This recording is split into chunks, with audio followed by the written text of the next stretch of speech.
এই পিয়াস, দাঁড়া। পেছনে ফিরে একটু চমকে আবার পা বাড়ালাম। এই ছেলে, তোকে দাঁড়াতে বলেছি না? উফ, ভাঙ্গা মাইকের মতো ঘ্যার ঘ্যার করছিস কেন? কি? আমি ভাঙা মাইক? হ্যাঁ তাই। দেখ, সবসময় ইয়ার্কি মারবি না। আমি এবার কখনই আর কি করলাম? একেবারে ন্যাকামি করবি না। আজিব, এখানে ন্যাকামির কি হলো? ন্যাকামি না, তাই না? এই, তুই কি আমাকে একটু শান্তিতে থাকতে দিবি না? আজিব, তোর একটা কথাও আমি বুঝতে পারছি না। বুঝতে পারছিস না নাকি সব জেনেও না বোঝার ভান করছিস? আরে বলবি তো কি হয়েছে? কে লিখেছে এটা? খাতা বের করে বলল। মানে? ইয়ে মানে কি? কেন লিখেছিস তাই বল। আমি যে লিখেছি তার কোনো প্রমাণ আছে? হ্যাঁ আছে। কি? তোর হাতের লেখা আমি চিনি না? তাছাড়া তুই ছাড়া এমন কাজ আর কেউ করতে পারে না। বললেই হলো? পৃথিবীতে আমি ছাড়া কি আর কোনো ছেলে নেই? হ্যাঁ হলো। তুই কি চাস বল তো? সত্যি বলবো? হ্যাঁ বল।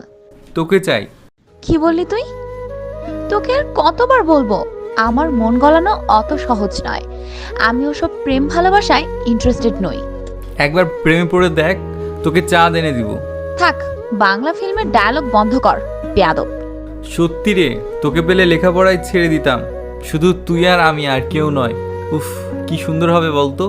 চুপ, শয়তান। তোর এই কুমতলব কখনোই পূরণ হবে না। কেন রে, তুই এমন করিস কেন? পিয়াস, তুই থামবি না আমি চিৎকার করব? কেন, আমি কি তোর হাত ধরেছি নাকি যে চিৎকার করবি? এটার থেকেও জঘন্য কাজ করেছিস। জানিস, তোর এই লেখা দেখে আমার বান্ধবীরা কত হাসি ঠাট্টা করেছে। কেন? আমরা প্রেম করছি, ওদের সহ্য হচ্ছে না? চুপ। কেন? পিয়াস, আমি আর তোকে সহ্য করতে পারছি না। তাহলে বিয়ে করে নে।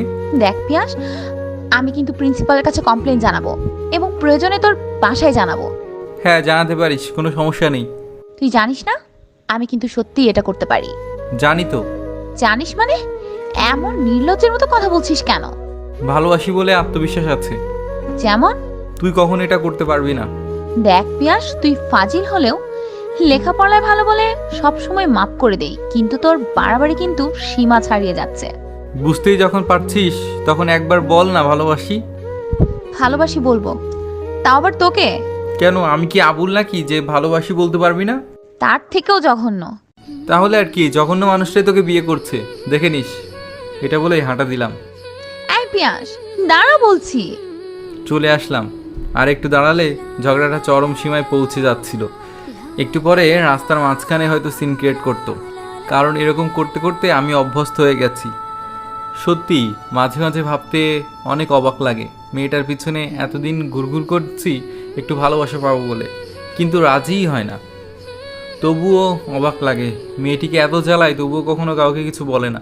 অন্য কেউ হলে এতদিনে আমাকে দেখিয়ে হাজারটা প্রেম করতো, কিন্তু ফাইজা সত্যিই আলাদা। ফাইজা আমার ক্লাসমেট। ক্লাসমেট বললে ভুল হবে, ক্লাস 9 থেকে পেছন পেছন ঘুরঘুর করছি। না, আমরা বন্ধু নই, তবে এর থেকেও আরও কিছু। আমরা এবার ইন্টার সেকেন্ড ইয়ারে। প্রথম যেদিন বলেছিলাম ভালোবাসি সেদিন মিষ্টি মুখেই না বলেছিল। হ্যাঁ, কষ্ট পেয়েছিলাম অবশ্য, তবুও পিছু ছাড়িনি। সেই থেকে জ্বালিয়ে যাচ্ছি। মেয়েটা নীরবে মুখ বুজে সব সহ্য করে। আস্তে আস্তে আমরা তুমি থেকে তুইতে এসে পৌঁছেছি, তবুও নিজেরাও জানি না নিজেদের মধ্যে কী সম্পর্ক। তারপরেও সারাদিন দুষ্টামি করে যায়। আজ ক্লাসে গিয়ে দেখি রাফি নোট তুলছে ফাইজার খাতা থেকে। মাথায় দুষ্টু বুদ্ধি খেললো, একটা পৃষ্ঠায় বড় করে লিখে দিলাম, আই লাভ ইউ ফাইজা। আর কি কি করে জানি ওর বান্ধবীরা টের পেয়ে ওকে খেপিয়ে দিয়েছে। সারা ক্লাস আমার দিকে আর চোখে তাকিয়েছিল। ক্লাস শেষ হতেই ডাকতে শুরু করলো। মেয়েটাকে এত ভালোবাসি, তবুও মনটা বুঝতেই পারি না। পরের দিন কলেজে ক্লাসে ঢুকতেই ডাক পড়লো, প্রিন্সিপালের জরুরি তলব পাঠিয়েছেন। মনে মনে বুঝতে পেরেছি কি হতে চলেছে। ভয়ে ভয়ে অফিসে ঢুকেই দেখি মহারানী হাজির। চোখের দিকে আর চোখে তাকিয়ে দেখি মুচি হাসছে। তারপর প্রিন্সিপাল মহাশয় যা বলার বলেই দিলেন। কান তো ধরতেই হলো, মাফও চাইতে হলো, এবং এই আমার লাস্ট চান্স।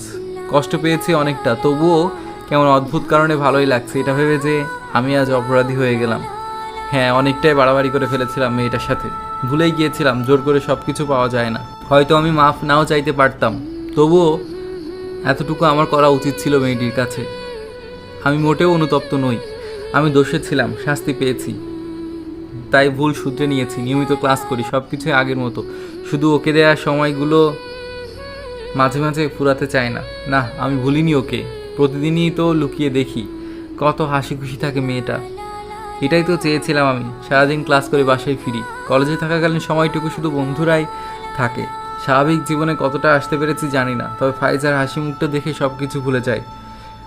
1 মাস এভাবে চলে গেল। সন্ধ্যায় শুয়ে আছি, ফোনটা বেজে উঠলো। স্ক্রিনে তাকিয়ে দেখি আননোন নাম্বার।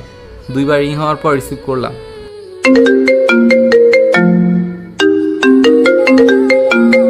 হ্যালো পিয়াস। জি, কে বলছেন? বাহ, একদিন আমাকে ভুলে গেলে। দুঃখিত, আপনি কে বলছেন? এত সহজে ভালোবাসার মানুষটিকেও ভুলে গেলে? আমি কিছুই বুঝতে পারছি না। বুঝতে হবে না, শোনো, আমাকে একটা ছেলে ডিস্টার্ব করছে, তাকে থ্রেট করতে হবে। আজীব, আমি চিনি না জানি না, তাছাড়া আমি কি মাস্টার নাকি যে থ্রেট করব? হ্যাঁ করবে, কেন? আমি বলেছি তাই। আপনি কে? আপনার কথা কেনই বা শুনতে যাব? আমি তোমার কি? কিছু না, রাখছি। আমি বুঝতে পেরেছি, ফাইজা ফোন করেছিল। যে কথাটি বললো সবটুকুই মিথ্যে। তবে অবাক লাগছে এটা ভেবে, ফাইজা হঠাৎ তুই থেকে তুমি করে বলল কেন? একদিন আমার দিকে আর চোখে তাকায়, বুঝতে পারি, তবুও নিশ্চুপ থাকি। হয়তো জ্বালাতন করতে চাই না। পরের দিন ক্লাস শেষে বাসায় ফিরছি। পিয়াস দাঁড়াও। না শোনা ভান করে হাঁটা দিলাম। পিয়াস দাঁড়াতে বলেছি। দাঁড়িয়ে গেলাম। কি হয়েছে তোমার? কিছু না। কিছু না তো আমাকে এড়িয়ে চলো কেন? আমি এবার তোমাকে কখনো এড়িয়ে চললাম?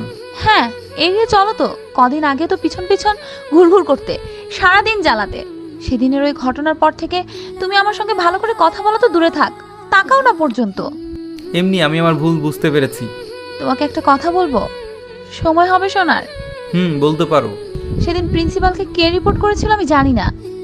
আমাকে ডেকে নেওয়ার পর দেখি তোমাকেও ডাকা হয়েছে। আমি ভেবেছিলাম বলবো ঘটনাটা, মিথ্যে। তবুও তুমি আগে থেকে বললে এটা তুমি করেছো। বিশ্বাস করো, সেদিন আমি খুব কষ্ট পেয়েছিলাম। তোমার কাছে মাপ চাইবো, তবুও সুযোগ দিলে না। আমি সত্যিই খুব দুঃখিত। আচ্ছা ঠিক আছে, আসি। পিয়াস শোনো। বলো। আমি রাজি। রাজি মানে? বুঝলাম না।